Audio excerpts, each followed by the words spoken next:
Boa tarde, pessoal, tudo bem? Espero que esteja tudo tranquilo com cada um de vocês. Vamos voltar agora às nossas atividades, né? Continuando aqui o nosso período 2020.1, né? Agora em 2021, mas foi o que a gente conseguiu fazer aí em termos de retomar as nossas atividades. Infelizmente, as nossas atividades vão ser, na maior parte, na verdade, na maior parte não, né? Nesse semestre elas serão completamente remotas, tá? Então é uma coisa que a gente já precisa deixar claro desde o início. Todo o período será ofertado remotamente. E essa disciplina aqui é a disciplina de eletromagnetismo 1, que é uma disciplina-chave, né, para ambos os cursos.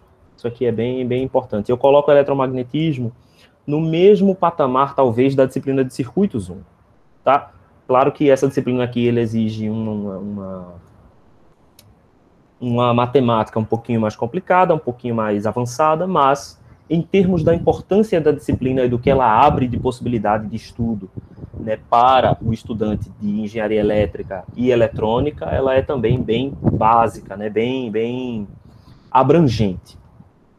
E aí, como vocês devem saber, né, todos vocês já cursaram Física 3, e Física 3 é uma das disciplinas pré-requisito para essa disciplina aqui, né, o eletromagnetismo, ele é o estudo da interação de cargas elétricas e cargas magnéticas com a matéria, certo? E como que essas cargas elétricas e cargas magnéticas, elas interagem entre si, criando campos elétricos, campos magnéticos e, por fim, o campo eletromagnético, que é uma simbiose entre o campo elétrico e o campo magnético, que provoca aí um efeito bastante interessante de propagação. Eletromagnetismo 1 é a disciplina que dá a introdução a esse estudo. E basicamente a gente estuda quase que separados a eletrostática e a magnetostática. Então a eletrostática é primeiro o estudo das cargas elétricas e como que essas cargas elétricas geram os campos elétricos. E aí depois as forças elétricas, né, e os dispositivos elétricos que a gente consegue criar com essas leis, com essas interações. E, por fim, problemas de valor de fronteira, que é, por exemplo, quando eu tenho uma certa distribuição de cargas que criam um campo elétrico, como é que esse campo elétrico ele se comporta no espaço, nas fronteiras, como é que a gente define funções de potencial, e aí como é que a gente calcula, né, essas quantidades para o espaço. A mesma coisa a gente vai fazer depois na segunda parte para os campos magnéticos e as cargas magnéticas, né?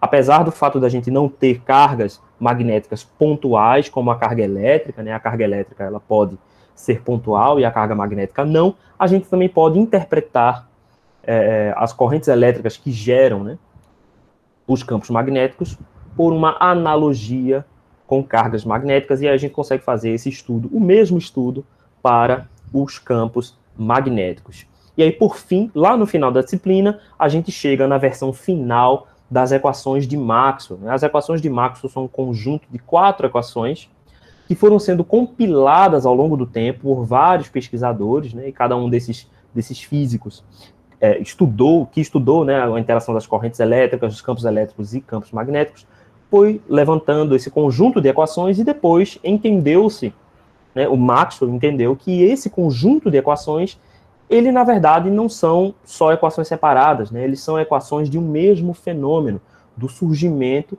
de campos eletromagnéticos, e ele faz a junção, adicionando alguns termos, e é isso que libera a gente a ter o conhecimento dos campos eletromagnéticos. De uma forma geral, tudo aquilo que trata de geração de energia elétrica, conversão de energia elétrica e de transmissão de informação via ondas eletromagnéticas, tudo isso, todo esse campo de estudo tem como base o estudo do eletromagnetismo. E a disciplina de eletromagnetismo 1 é a disciplina que a gente vai usar para introduzir esses conceitos, certo? Então deixa eu apresentar para vocês. A qualquer momento vocês podem perguntar, vocês podem, enfim, fazer perguntas ou o que for, certo? Tá todo mundo me ouvindo bem, né? Beleza.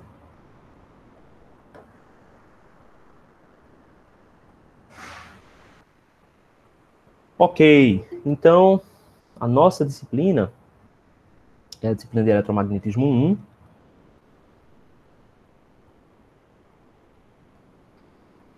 nós vamos dividi-la em duas partes, né? A primeira parte é a parte de eletrostática,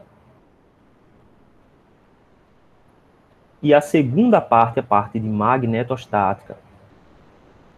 A primeira parte é aquela que a gente vai avaliar na primeira VA, certo? Então, a primeira avaliação vai até o último capítulo de eletrostática, e magnetostática nós vamos avaliar na segunda VA.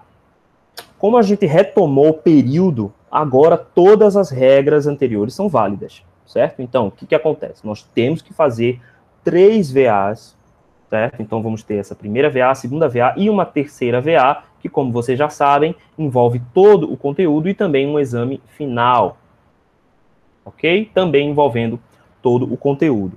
O calendário já está destrinchado para vocês lá no SIGA, certo? Eu acho que vocês já devem ter visto o calendário. Antes da gente entrar em eletrostática, essas 2 primeiras semanas, nós vamos fazer uma revisão matemática, tá?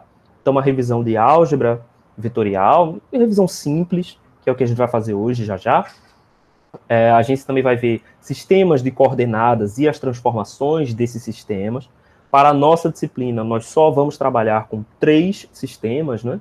Que é o sistema de coordenadas cartesianas, que é o sistema retangular, o sistema cilíndrico e o sistema esférico. Mas tenham em mente que não são só esses os sistemas que existem, tá? Existem outros sistemas de coordenadas que podem ser usados para representar aí espaços, tá?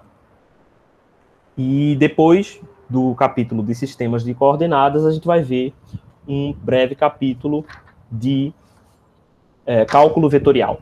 Então, a gente vai reintroduzir, né, porque vocês já devem ter cursado o cálculo 3, mas a gente vai reintroduzir como é que a gente faz operadores de integração e derivação com campos vetoriais, certo?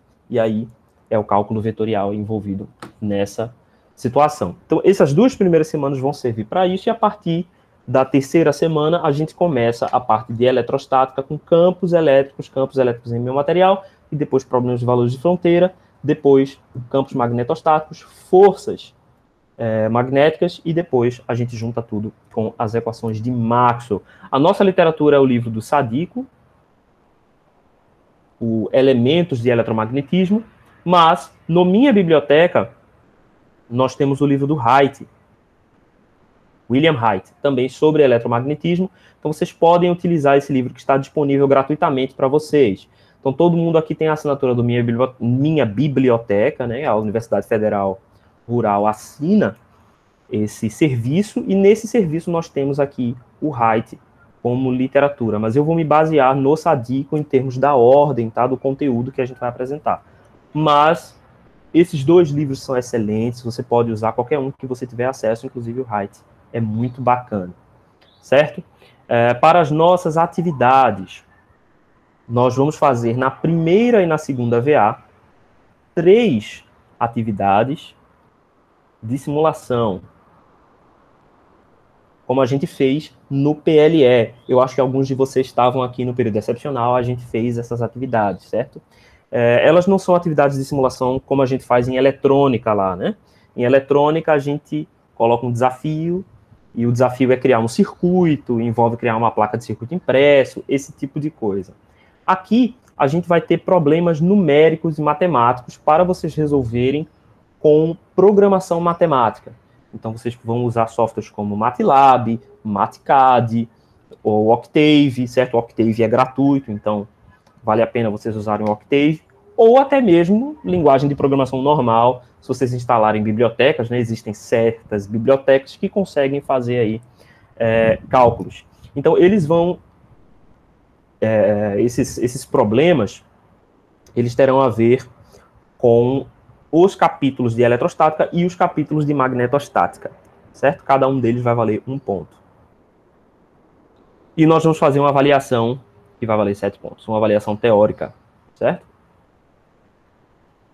Tradicional, 3 questões, uma questão de cada capítulo, ou seja, uma questão de campos elétricos, uma questão de meios materiais e uma questão de problemas de valores de fronteira, na primeira VA. Certo? Na segunda VA também, uma de cada um dos 3 capítulos que envolvem aqui a magnetostática. Certo? Tranquilo? A presença de vocês nós vamos registrar da seguinte forma, certo? Porque vocês podem tanto assistir aqui online, quanto assistirem depois. Então, por exemplo, aqui, eu acho que está a maior parte da turma está aqui, nós temos 14 pessoas aqui no momento, então a maior parte da turma está aqui, mas algumas pessoas não estão, porque não puderam, enfim, qualquer que seja a questão, eu estou gravando a aula e eu vou deixar essa aula gravada, disponibilizada lá nos sistemas da gente, certo? Vai ficar no SIGA, e vocês podem assistir por lá também. Então eu vou deixar como que chama? Uma enquete, certo? E essa enquete vai ser por onde você assistiu a aula. Se você assistiu aqui presencial, se você assistiu ao vivo, ou se você não assistiu, você pode responder não lá também. Mas a presença de vocês vai ser computada dessa forma. Então, toda vez que terminar a nossa aula aqui, vocês vão lá no SIGA e fazem a marcação da presença, tá? Porque aí todas as regras estão valendo, inclusive a regra de faltas. Eu não sei se algum de vocês estava nessa disciplina aqui no PLE, mas no PLE eu coloquei um questionário por dia. E no PLE, nós tínhamos 3 aulas por semana. Foi muito pesado, porque era muita lista, era muito conteúdo, tinha todas as outras coisas que os alunos tinham que fazer. Então, realmente, ficou muito conteúdo.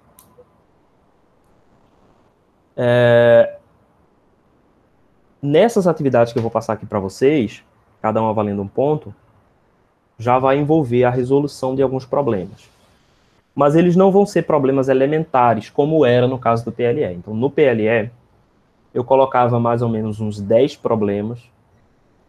A maioria desses problemas eram problemas muito diretos, muito simples de resolver. Sabe? A aplicação direta de uma equação, coisas que não são muito complicadas para resolver.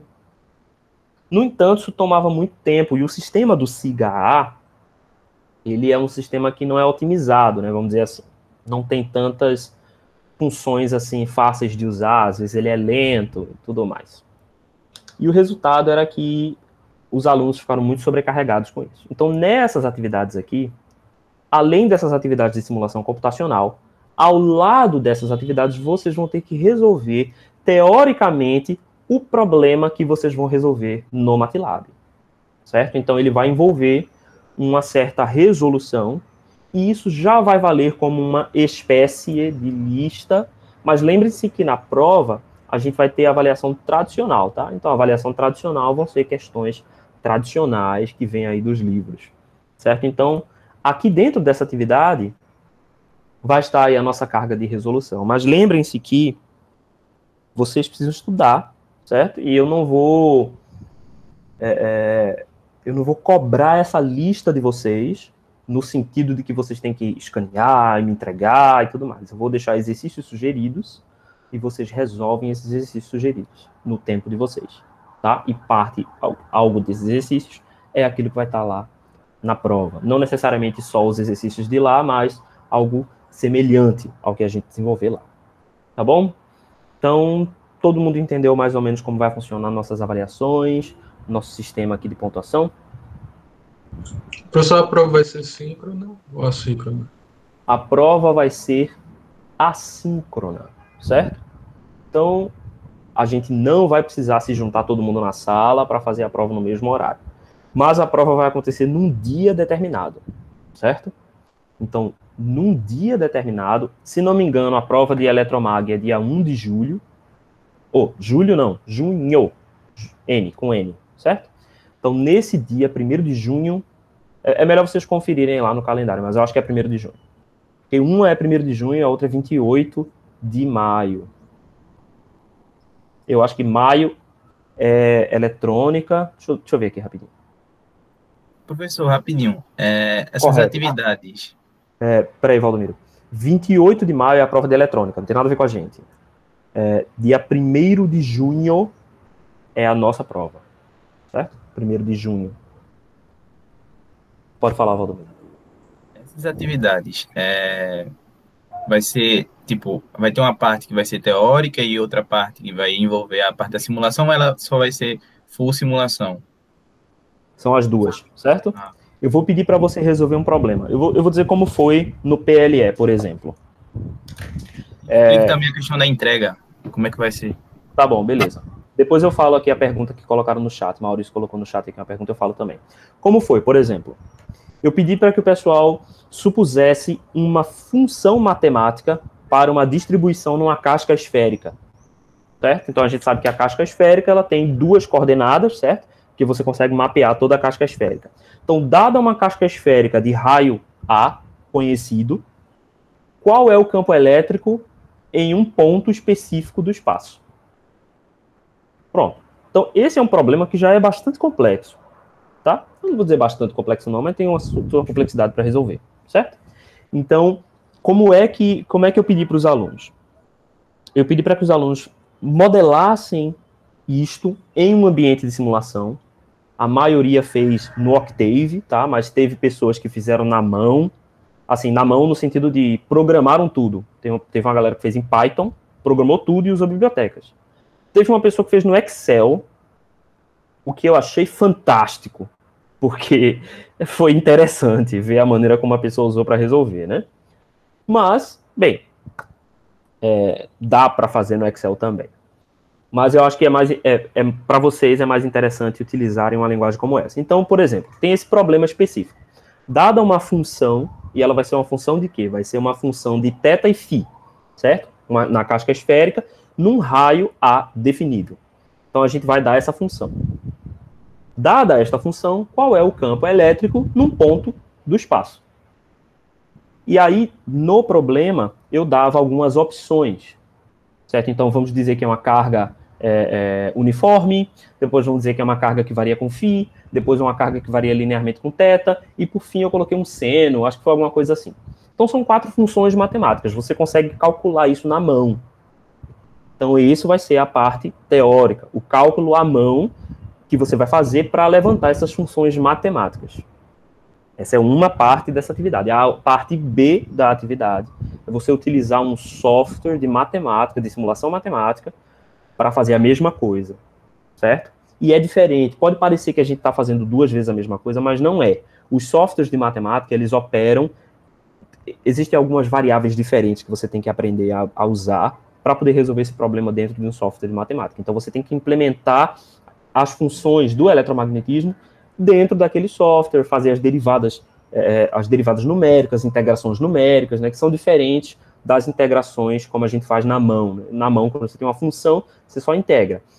Quando a gente tem uma matriz cheia de valores, é um pouco diferente. Eu não sei se eu estou sendo claro aqui no que eu quero dizer, mas é isso. E a forma de entrega é um relatório.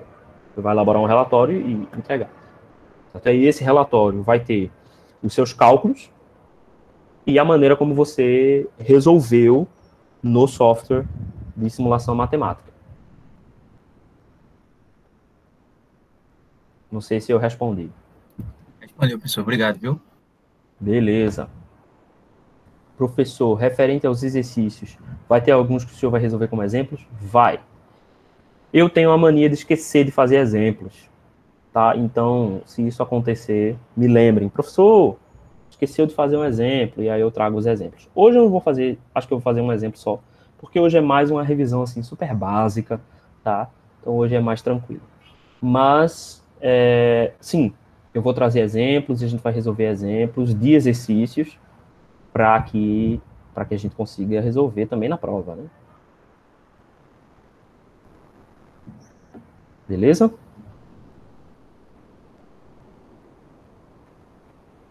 Então, acho que é isso. Vamos lá. Então, na primeira parte aqui, a gente vai só dar uma relembrada no que são as nossas quantidades, né? Os tipos de informação.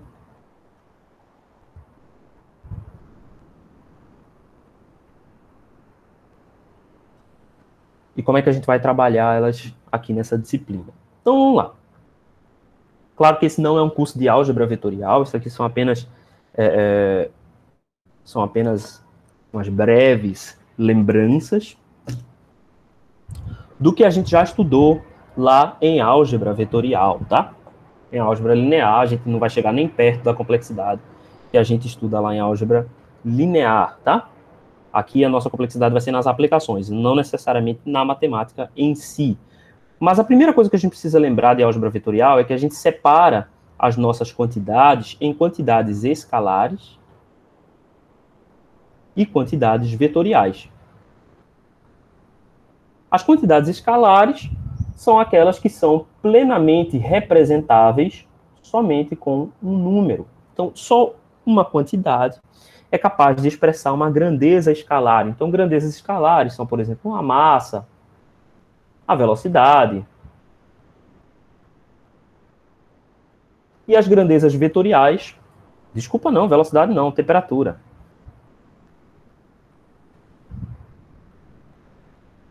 Temperatura. As grandezas vetoriais são, por exemplo, a velocidade, o deslocamento. Isso vocês já lembram, né? A grandeza vetorial, para que seja vetorial, né, ela tem uma relação espacial. E essa relação espacial é a de que ela geralmente indica uma direção dentro desse espaço. Então, imagine que a gente tem aqui, por exemplo, no globo, a gente tem no globo terrestre, o nosso globo ele é dividido em longitude e latitude, né? A superfície da Terra ela pode ser dividida em longitude e latitude. A longitude vai ser uma certa posição nessa esfera, nessa direção. Ou seja, ela tem a ver com as linhas verticais aqui, né?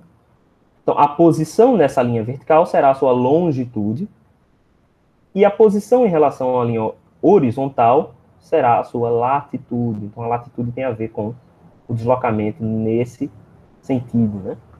Na verdade, no sentido contrário. Então, aqui a latitude e aqui a longitude. Vamos imaginar aqui, se essa representação aqui é a Terra, vamos imaginar dois campos, um campo escalar e um campo vetorial, né? Primeiro vamos definir o que é campo.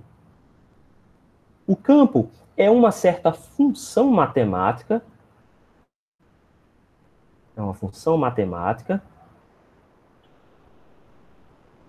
dependente do espaço, dependente da posição.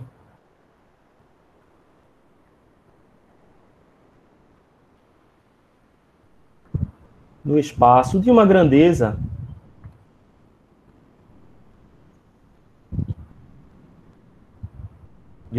vetorial ou escalar. Se essa grandeza for uma grandeza escalar, a gente vai chamar esse campo de campo escalar. Se essa grandeza for vetorial, a gente vai chamar esse campo de campo vetorial. Então, vamos imaginar aqui na superfície da Terra, vamos fazer um recorte aqui da superfície da Terra, de uma área qualquer, e vamos imaginar que a gente vai plotar, por exemplo, a altitude dentro desse espaço. Então, a gente tem... A gente tem aqui a latitude e a longitude. Vocês já devem ter visto um mapa topográfico, como é que esse mapa funciona, né? Vamos dizer que esse mapa começou aqui em 0 metros de altitude. E aí a gente começa a fazer curvas de mesma altura. E essa altura aqui, por exemplo, tem 10 metros de altitude. E aí uma outra curva interna aqui com 20 metros de altitude. E aí depois uma curva maior que marca o pico aqui desse morro, por exemplo. Certo? Então vocês já devem ter visto algum mapa com esse tipo de representação. Esse cara daqui é um campo escalar. Concordam?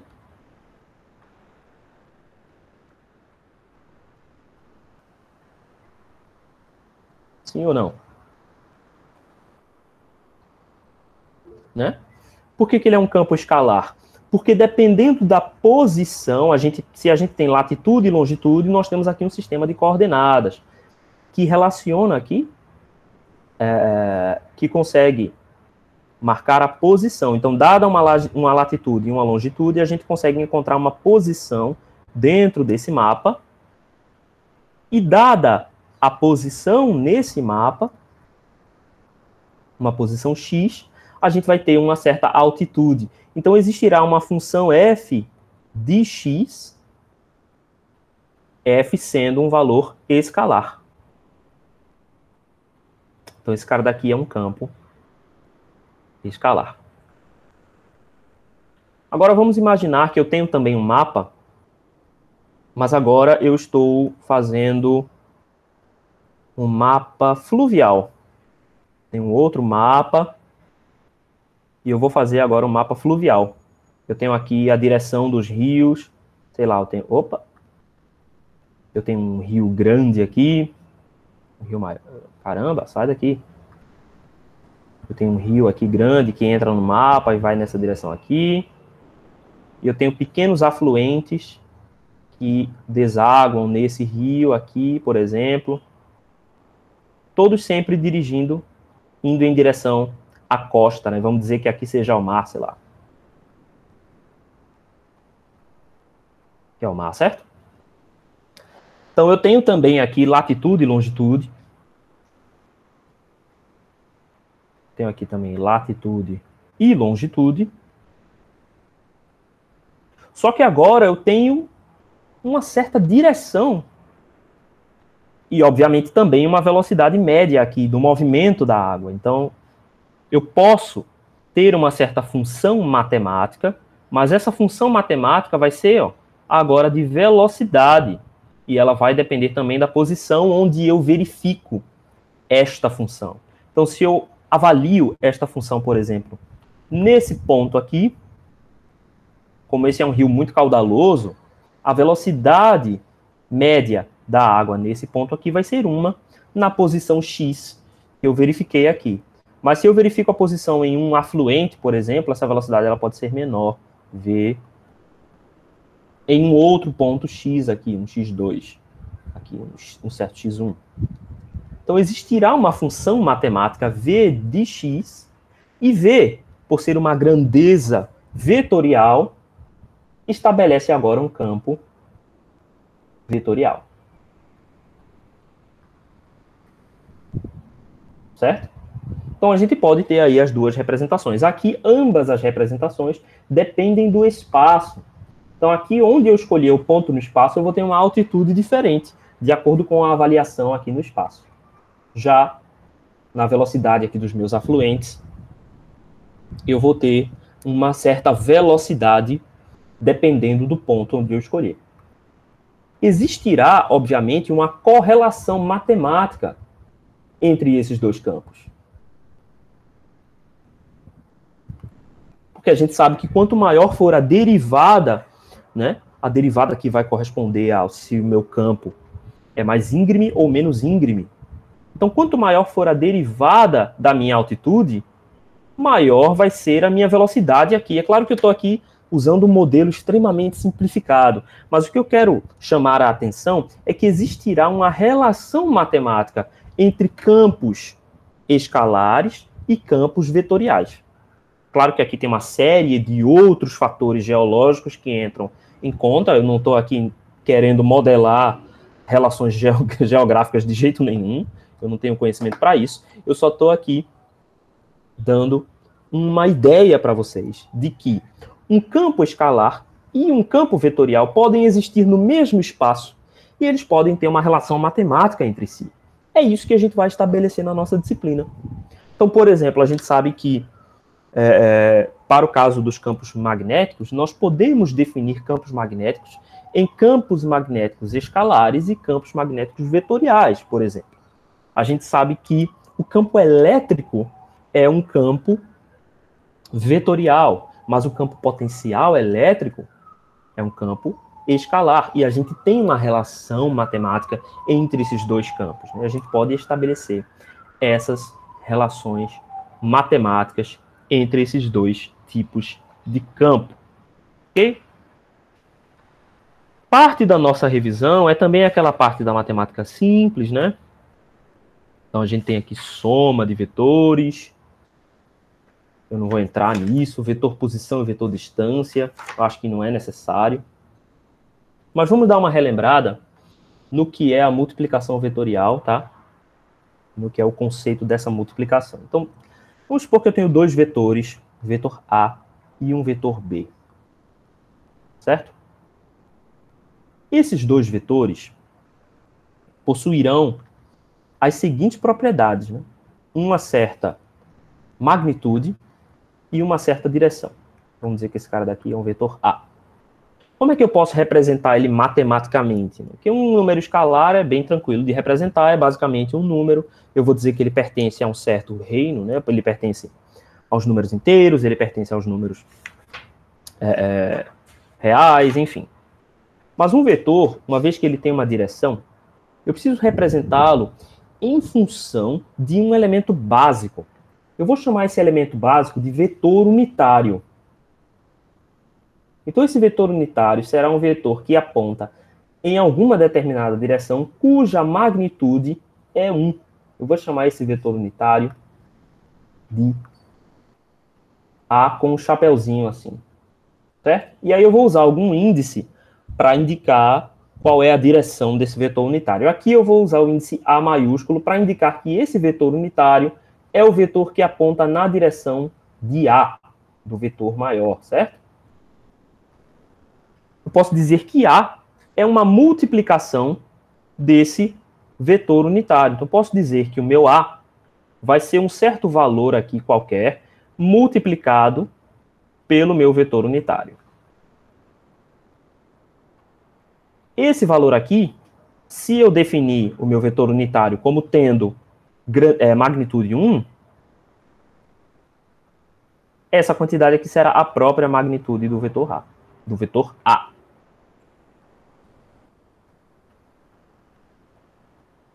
E, obviamente, posso representar esse vetor A como uma combinação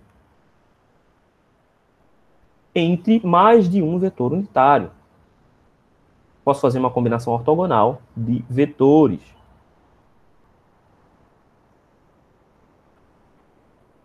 Então, se eu defino um desses vetores aqui como A, meu vetor unitário, aqui eu vou dizer que esse A está na direção x, então AX, e o meu vetor unitário AY na direção y, eu posso dizer que o meu vetor A é uma combinação das projeções de A nas direções x e y. Então, eu posso fazer um prolongamento.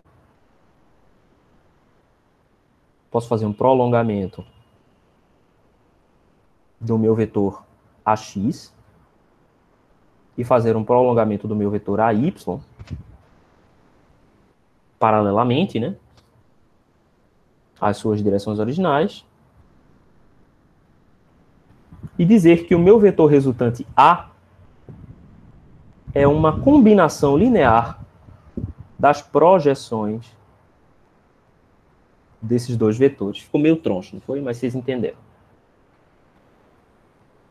Então, eu posso dizer que A vai ser uma certa combinação desses dois vetores.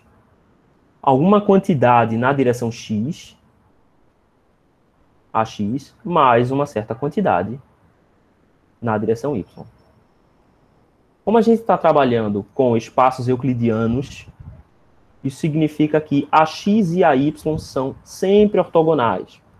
E na nossa disciplina nós estamos interessados em representar num espaço tridimensional, né? Já que a gente vive em um espaço tridimensional. Então, a gente vai ter uma terceira componente na direção AZ. Então, eu posso sempre representar qualquer que sejam os componentes por uma soma de suas composições nas três direções do espaço euclidiano que a gente estiver representando. A gente pode representar ele também de outras formas, como vocês sabem, que são as formas cilíndrica e a forma esférica, tá? Mas, por hora, a gente consegue representar um vetor como a soma das suas composições. Certo? Então, dados o vetor A e B, como é que a gente define agora a multiplicação entre esses dois vetores? É óbvio que, como os vetores são elementos espaciais, a multiplicação entre esses vetores precisa também ser uma função que tem a ver com a posição, né, com o espaço desses vetores. Então, vamos dizer que os vetores A e B possuem entre si um certo ângulo, e a gente vai definir como sendo um ângulo alfa. Uma das formas da gente definir esse produto é o seguinte: A, eu vou dizer que é esse vetor aqui, terá uma certa projeção na direção de B. Eu posso projetar A na direção de B. E eu vou desenhar aqui. A projeção de A em B.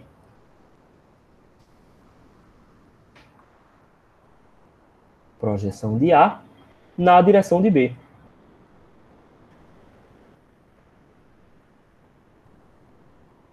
Quem é essa projeção de A na direção de B, né? A gente sabe que A eu posso representar como a magnitude de A na direção A. B eu também posso representar como a magnitude de B na direção AB. Essa projeção de A deve estar na mesma direção de B. Certo? Então, essa projeção de A vai ser alguma coisa multiplicada por A na direção B. Certo? Multiplicado pelo vetor unitário na direção B. E aqui, né, pela regra dos cossenos, a gente sabe que essa magnitude desse vetor aqui, da projeção de A, será a magnitude de A cosseno de alfa. Então, eu sei que este vetor será a magnitude de A cosseno de alfa. Quem que é o produto interno?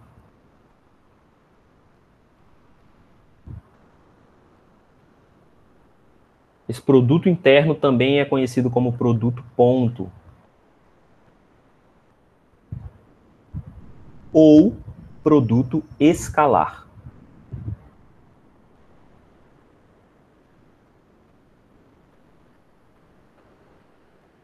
É a multiplicação das magnitudes desses dois vetores. Então, A, produto interno B, vai ser igual a o produto das magnitudes desses dois vetores. Então, ó, A cosseno alfa, B. Então, esse cara daqui vai ser magnitude de A, magnitude de B, cosseno de alfa. Note que o resultado desse produto é um número escalar, né, que tem a ver aí com essas quantidades. Quais são as propriedades, né, do produto escalar? A primeira propriedade é que ele é comutativo. Né? O que significa ser comutativo? Significa que a ordem dos operadores não vai alterar o resultado. Então, a primeira propriedade é a comutação. Isso significa que A interno B é igual a B interno A.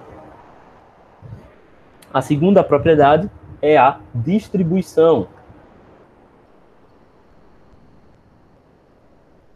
Isso significa que se eu tenho A, produto interno, B, mais C, esse cara daqui eu posso distribuir em A, produto interno B, mais A, produto interno C. E o que a gente pode falar sobre o produto interno de dois vetores ortogonais? Então, se A e B são ortogonais,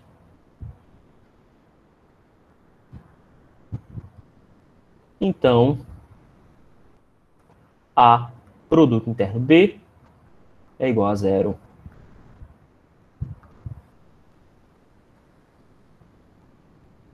Certo? Por que ele é igual a zero? Porque a gente não tem projeção de A em B no caso de serem ortogonais. Né? Então, se eu tenho aqui o vetor A e o vetor B ortogonais, eu não possuo projeção de A em B.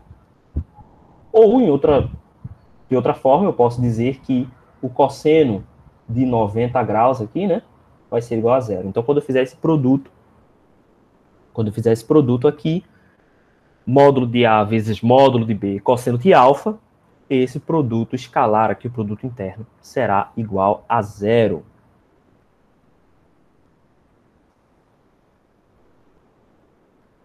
O que a gente pode falar sobre os vetores unitários? O que a gente pode falar sobre os vetores unitários?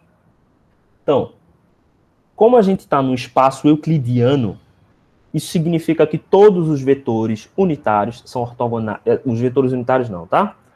As direções dos vetores x, y, z no sistema de coordenadas euclidiano. Então, esses vetores unitários, os vetores unitários especificamente, que fazem, que compõem o espaço, certo? Não é qualquer vetor unitário, mas só os vetores unitários que compõem o espaço. Então, AX interno a Y será sempre, esses dois serão sempre ortogonais, certo? AY interno a Z e AZ interno a X, todas essas combinações serão ortogonais e, portanto, todos são iguais a zero. No entanto, quando eu tenho o mesmo vetor, AX interno a X, ou AY interno a Y, ou AZ interno a Z, eu tenho entre eles dois um ângulo de 0 graus, então eles são paralelos, certo? Por serem paralelos, então o resultado é sempre igual a 1. Esse 1 aqui é a magnitude de um vezes a magnitude do outro. Só que como ambos são unitários, 1 vezes 1 igual a 1. Então a gente tem aqui essas relações dos vetores unitários. Daí a gente pode representar esta relação, tá? Essa relação aqui que a gente colocou em função do ângulo alfa, que pode ser desconhecido, né? Ou você tem que achar de alguma forma. Se a gente não tem esse ângulo alfa, como é que a gente faz para representar essa quantidade escalar em funções das coordenadas? Como é que a gente faz para representar isso? Então, se a gente tem um certo ângulo, um certo vetor A, produto interno, vetor B, então esse cara daqui eu posso representar como AX na direção X, AY na direção Y, mais AZ na direção Z. Está aparecendo uma mensagem de falha de conexão. Eu espero que vocês estejam me vendo e me ouvindo. Aí, BX na direção AX.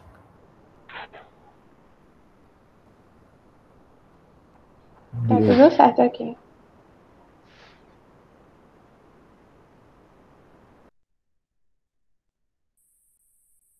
Só porque eu falei, travou. Eu acho que talvez ele vai ficar dando uma travadinha assim. Bem, vamos lá. Então, eu estou fazendo produto interno aqui e expressando em função das coordenadas. Então, quando eu fizer essa distributiva aqui, note que nessa distributiva, vamos pegar o primeiro aqui, certo?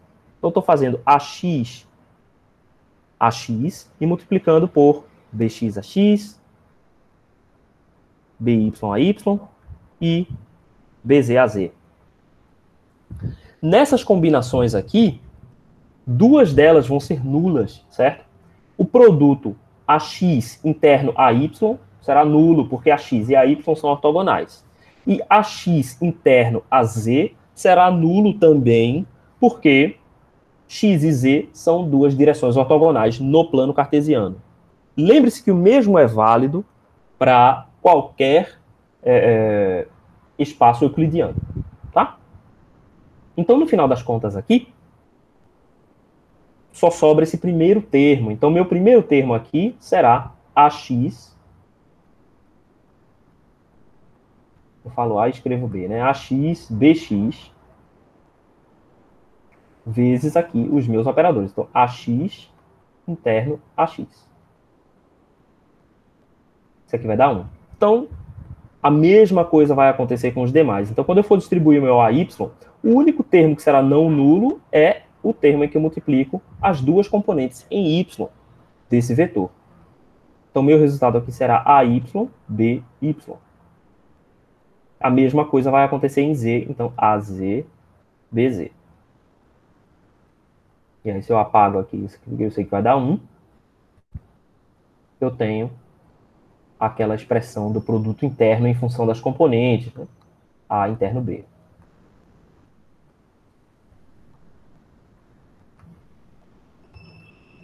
Perfeito?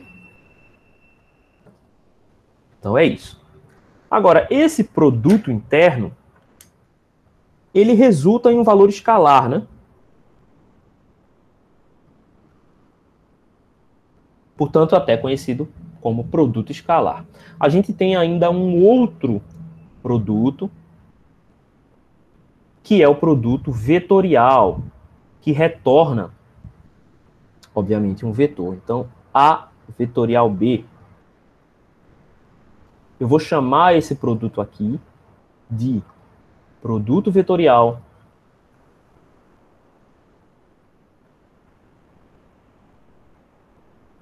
porque ele produz um vetor. Produto externo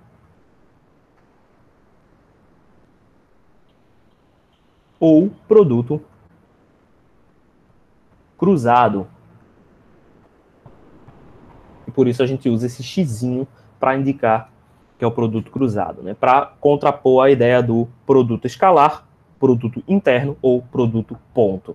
Tá? Beleza, então como é que a gente entende geometricamente este produto? Então vamos novamente dar dois vetores, sejam aqui os vetores A e B. Vou colocar o A aqui dessa vez e o B aqui dessa vez. A e B, se eu faço uma projeção de A na direção do vetor B, então vamos fazer essa projeção aqui na direção do vetor B, e vamos fazer a projeção do vetor B na direção de A. Certo? O que resulta aqui? Né? Isso resulta em um paralelogramo. Opa! Resulta em um paralelogramo que tem uma determinada área. Esse paralelogramo aqui vai ter uma determinada área. Essa área, ela é igual a B, módulo de B, vezes o módulo de A, vezes o seno de alfa.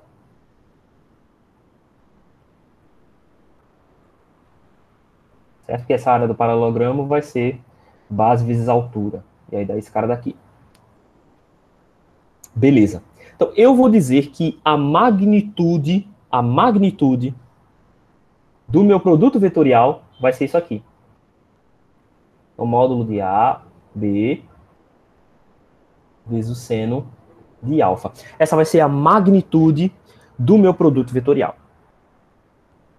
Beleza.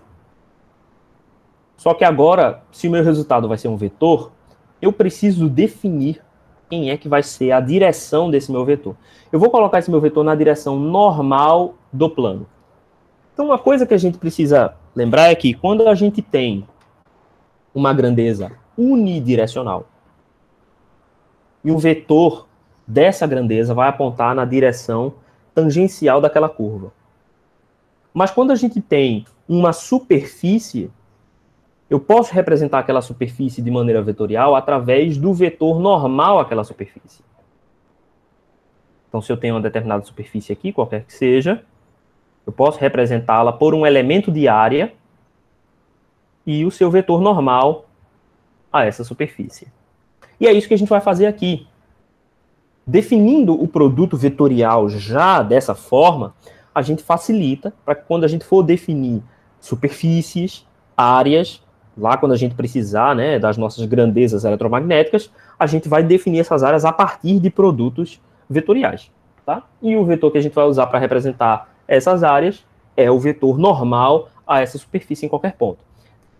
Então aqui a gente tem um vetor normal, mas lembre-se que O vetor normal pode ser um vetor para fora ou ainda um vetor para dentro, certo? Ou aqui para cima e para baixo, tá? A gente tem duas opções de vetores normais. Então, a gente tem que retirar essa ambiguidade. Para retirar essa ambiguidade, a gente escolhe que a ordem dos meus operadores é a ordem que vai definir qual dos dois vetores normais eu vou usar. Então, para isso, a gente precisa definir se o meu sistema será destrógiro ou levógiro. Então, deixa eu apagar isso aqui. Eu preciso definir se o meu sistema será destrógiro ou se o meu sistema será levógiro. No sistema destrógiro, A vetorial B vai resultar nesse vetor aqui para cima. Então, a N vai ser esse meu vetor positivo no sistema destrógiro. E no sistema levógiro, o meu vetor normal vai ser esse aqui para baixo.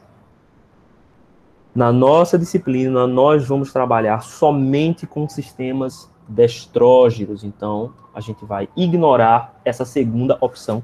E o nosso vetor normal será apontado para cima nesse nosso exemplo. Então, a gente pode usar aqui a regra da mão direita. Se você aponta, né, a regra da mão direita, você faz isso aqui com a sua mão, né? Espero que vocês estejam vendo, mas você cria como se fosse na sua mão os três vetores, tá? Você aponta o seu dedo indicador na direção de A, aponta o seu dedo médio na direção de B, e o seu polegar estendido vai apontar na direção do vetor normal que você deve utilizar, tá? Regra da mão direita, por isso, destrógiro, tá? Destro tem a ver com direita, mão direita, e levo tem a ver com esquerda, mão esquerda, tá?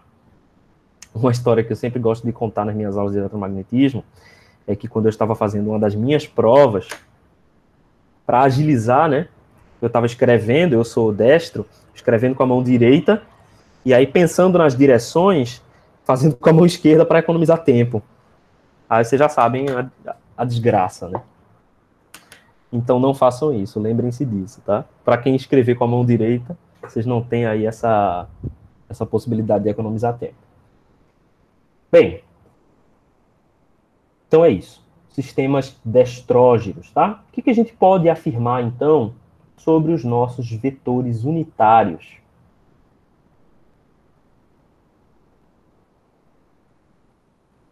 Então, sempre que a gente tiver vetores unitários e eles estiverem na orientação correta, o produto será o outro vetor unitário. Então, por exemplo, se o meu vetor A estiver na direção X e o meu vetor B estiver na direção Y,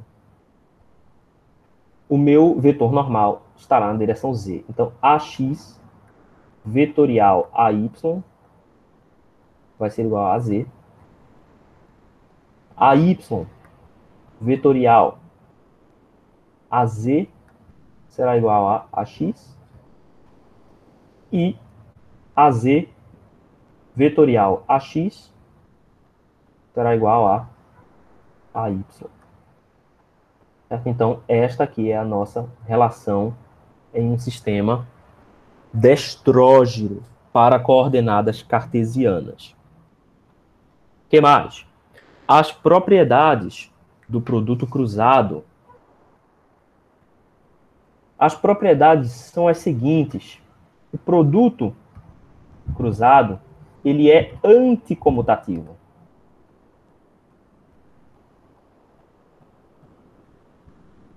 Por que ele é anticomutativo?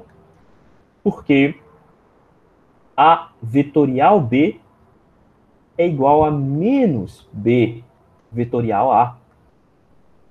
A gente pode visualizar isso de várias formas. A maneira geométrica é talvez a mais simples. Quando eu estou fazendo A vetorial B, a minha regra da mão direita está numa orientação que aponta o meu polegar para cima. Quando eu faço B vetorial A, eu preciso inverter a ordem, né, desses operandos, o que faz com que o meu polegar aponte para baixo. Então, existe um senso de direção no produto vetorial. A outra forma que a gente pode visualizar é na função seno, né? Certo? Porque aqui eu estou invertendo o seno, e como o seno é uma função ímpar, ela introduz aqui um sinal de menos na minha operação. Certo? Então, ele é anticomutativo. Ele também é distributivo, certo? Então, isso significa que A vetorial B mais C é igual a A vetorial B mais A vetorial C. Aqui no caso, a gente precisa falar sobre associação, né? E ele é não associativo.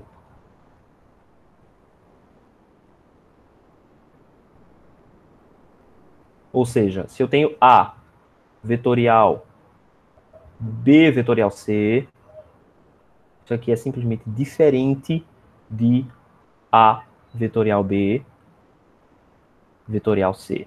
Então eu preciso fazer a ordem dos produtos vetoriais da forma correta, certo? Da forma como esses produtos vetoriais foram se agrupando. Não posso fazer associações. Beleza? E aqui tem uma propriedade interessante dos vetores paralelos. Se A é paralelo a B, então isso significa que o meu produto vetorial forma um paralelogramo que não tem área, cuja área é zero, certo? Então, meu produto vetorial tem que ser igual a zero.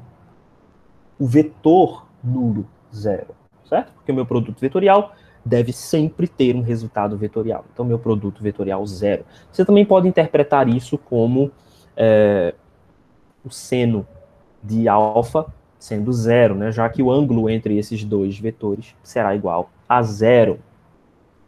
Como é que a gente consegue expressar isso em termos das coordenadas, certo? Então, vamos fazer aqui A vetorial B. Então, esse cara daqui será AX mais AY mais AZ. Vetorial BX, AX, BY, AY, mais BZ, AZ. Ok, então a gente pode fazer distribuição aqui, sem nenhum problema. Vamos avaliar o que acontece quando a gente distribui aqui esse primeiro termo, né? AX. Então eu vou ter um produto.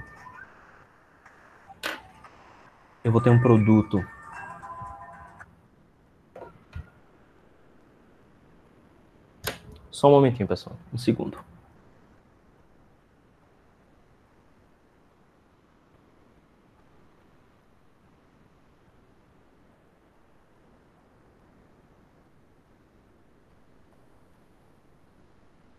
Ok.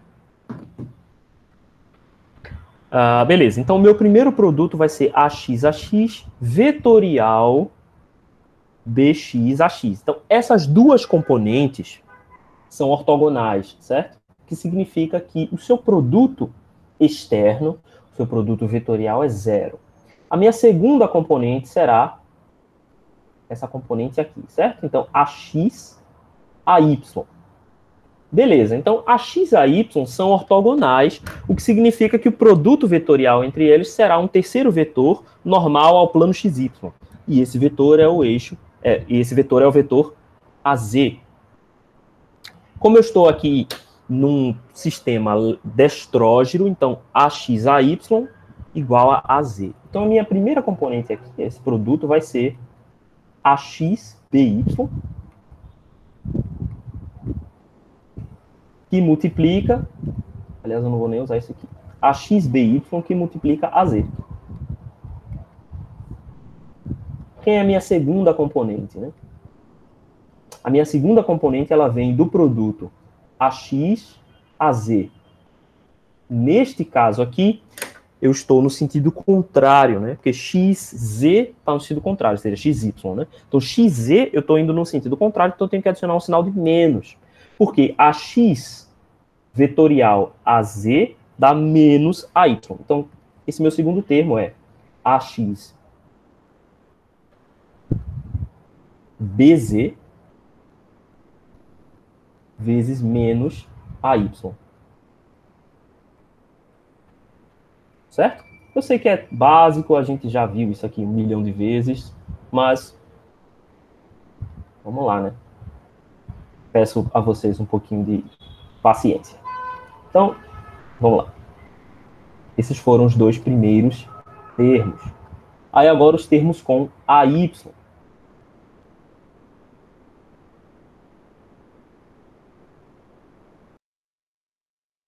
Então, AY. AZ.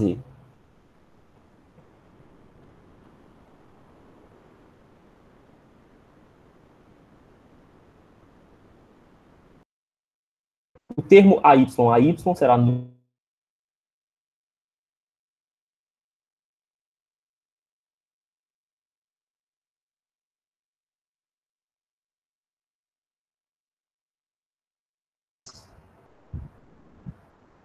YZX. Não, Maurício, eu acho que cortou para todo mundo, mas já voltou?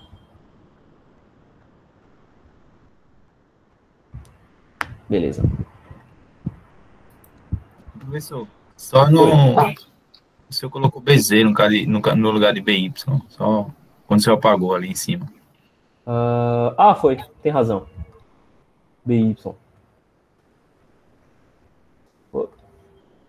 BY. E aí isso me fez errar em algum lugar ou ficou por ali? Não, fez não. Só quando o senhor apagou, aí o senhor colocou errado, substituiu errado. Ah, entendi. Valeu, obrigado. Então, terceiro produto, AZ.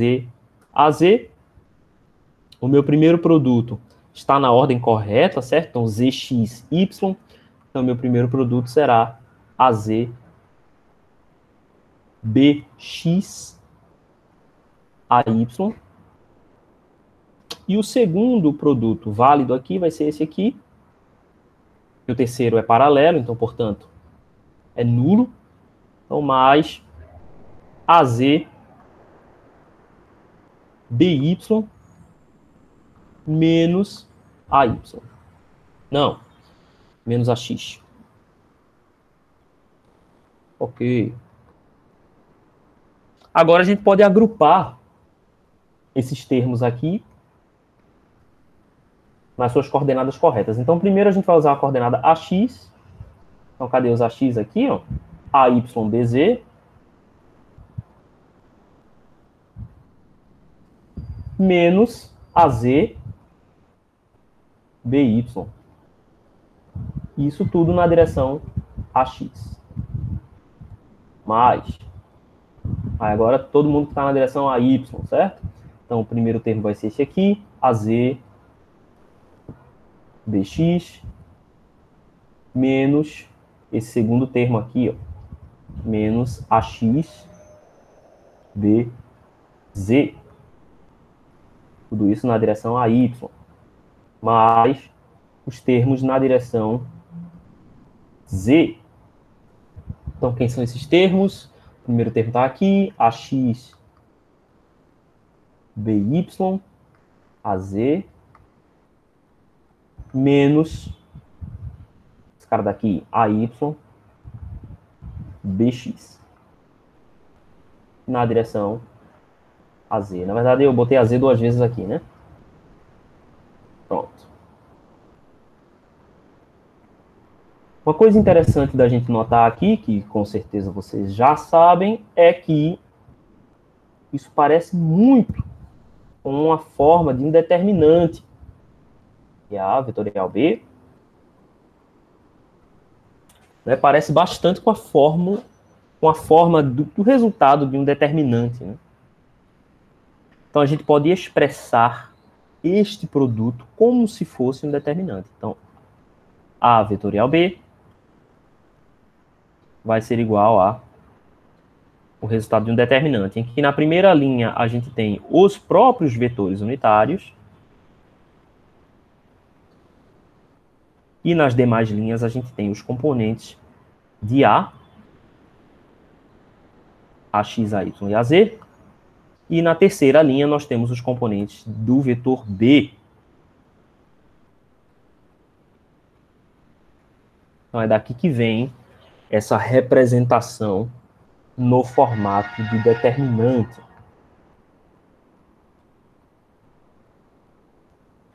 Certo? Então, se você fizer aqui, por exemplo, esse primeiro termo, AYBZ AX, a gente pode encontrar ele facilmente aqui pela diagonal principal.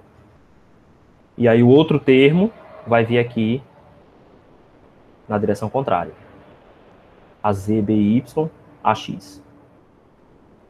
E por aí vai, né? AY AZBX, o primeiro, e na direção negativa, AYAX BZ, eu botei um X aqui, não foi?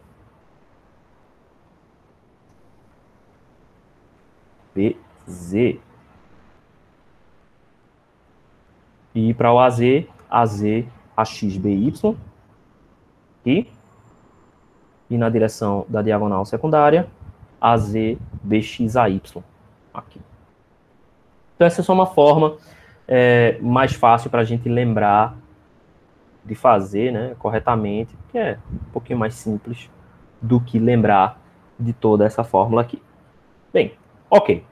E se a gente combina esses produtos, né, que a gente tem? Então, o primeiro produto triplo do qual a gente pode comentar é o produto escalar triplo.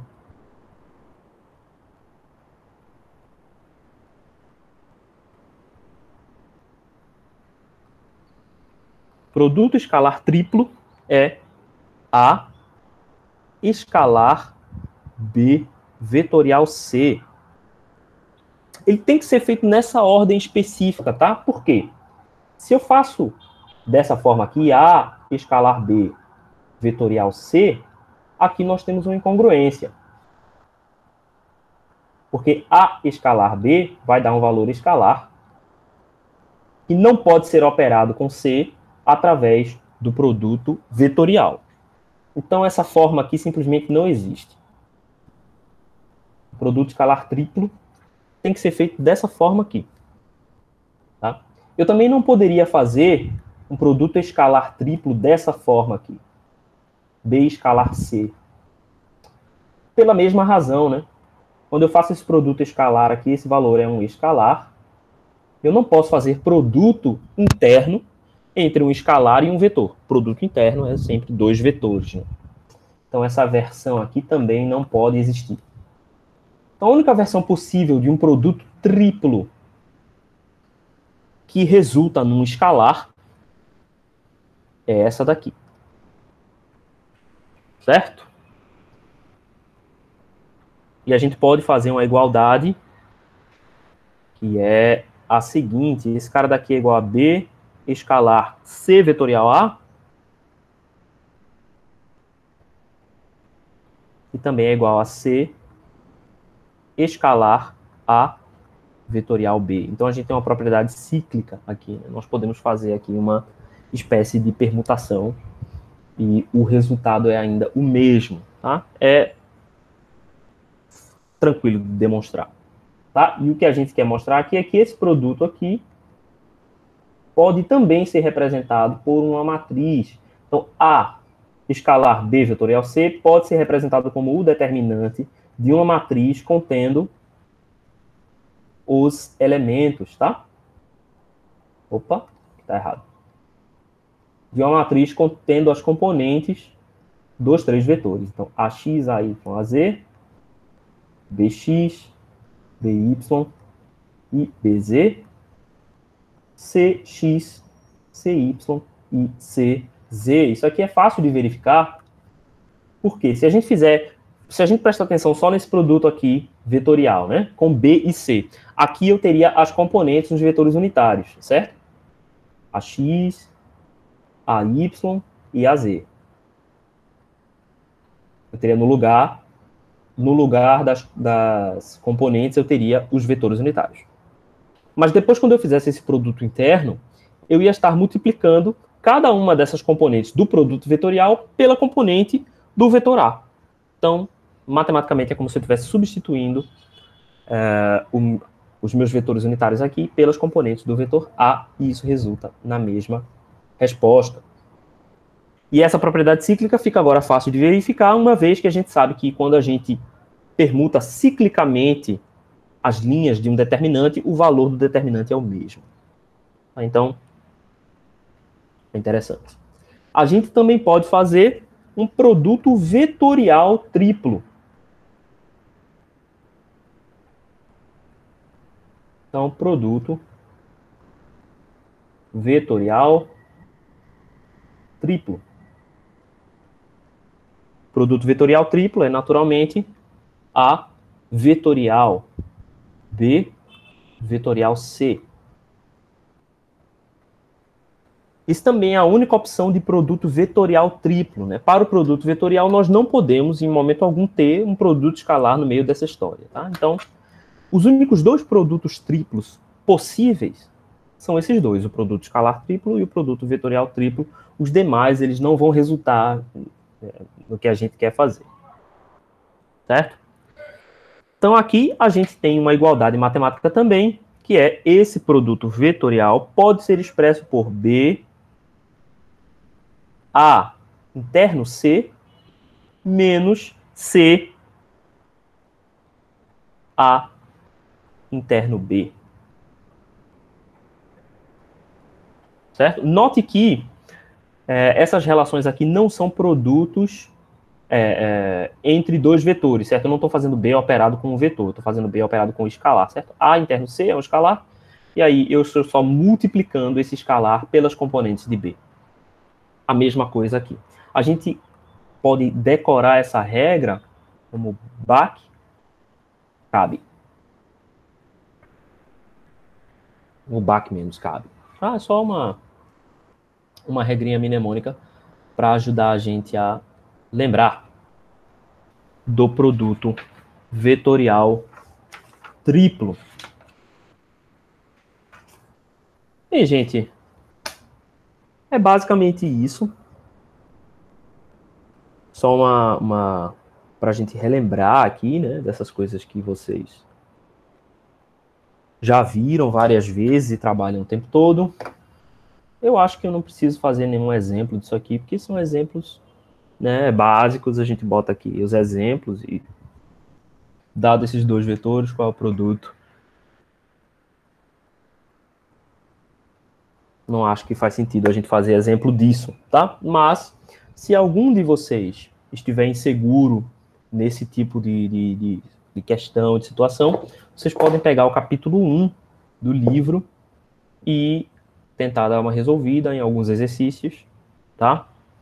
Para vocês irem se aclimatando, certo? Alguma dúvida, algum comentário? Liga lá. Esse material o senhor também vai disponibilizar ou não? Qual material? No caso da sua nota de aula.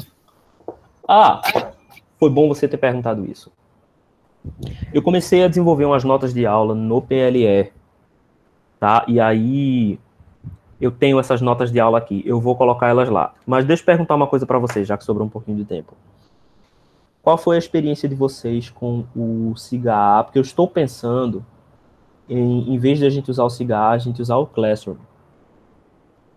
Porque deu problema no SIGA no semestre passado. Acho particularmente melhor. Prefiro o Rossi, melhor. É verdade. Muito O cigarro melhor. é muito instável. Muito melhor, muito mais organizado. E não tem problema de não ficar caindo. Porque esses dias aí eu tava tentando entrar no SIGA e tava em manutenção, indisponível, sei lá. Não, foi o SIGA tava uma confusão.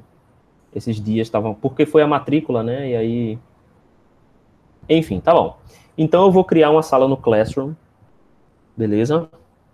Eu vou ainda pensar, então, como é que eu faço essa coisa da presença de vocês. Porque a dificuldade não é registrar quem está aqui agora. Se fosse isso, era tranquilo, que eu consigo gerar uma lista. Eu consigo gerar uma lista aqui com todo mundo que está aqui nesse momento. O negócio é como é que eu faço para registrar a presença das pessoas que, por exemplo, assistiram depois. Eu não sei o que eu vou fazer.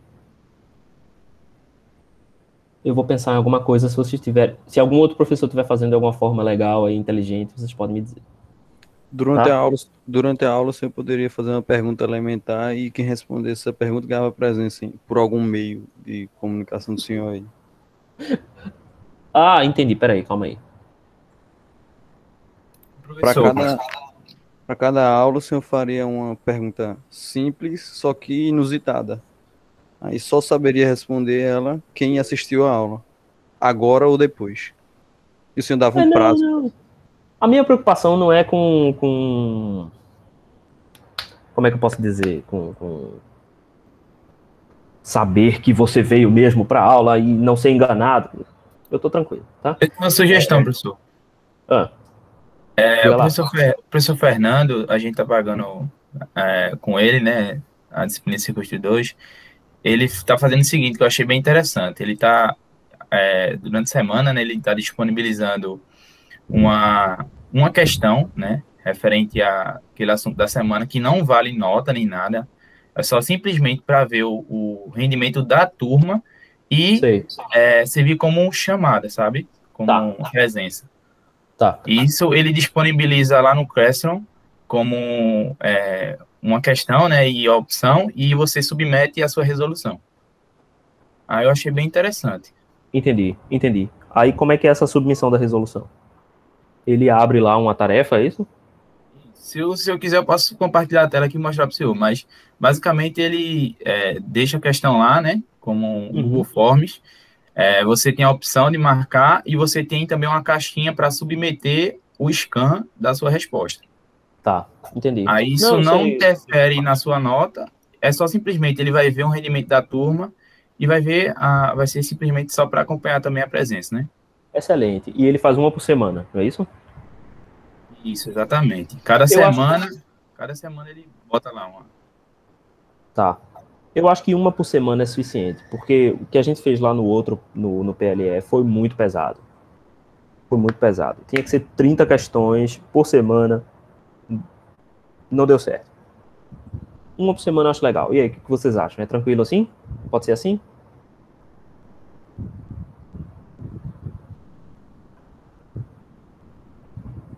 Oi? Tranquilo.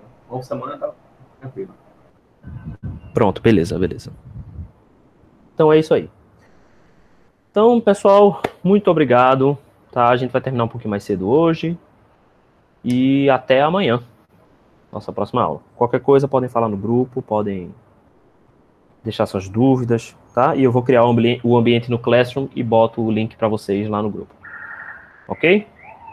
Ok, pessoal. Valeu, pessoal. Obrigado. Obrigado e até amanhã. Valeu, Tchau, professor. tchau. Até mais.